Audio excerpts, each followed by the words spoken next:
The device provides multiple expansion slots for multiple types of NICs or the bypass card for reliability. Purchase cards as required.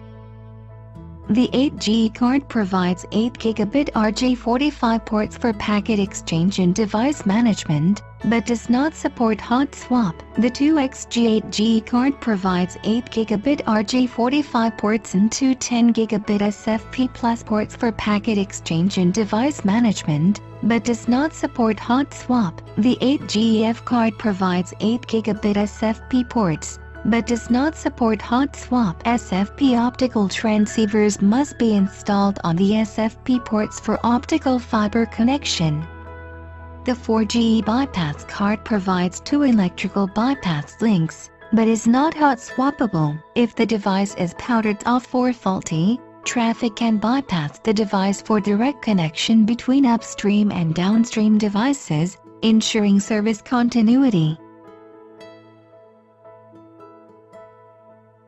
Precautions for the use of expansion cards are as follows.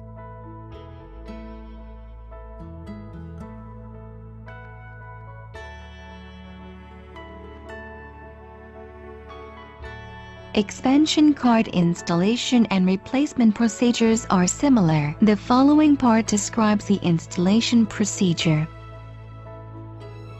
Step 1. Loosen screws and remove the filler panel. Step 2. Push the expansion card into the slot.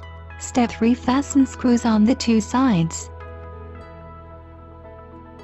Confirm that the expansion card has been installed properly. After powering on the device, run the display device command in any view to check whether the status value of this slot is normal.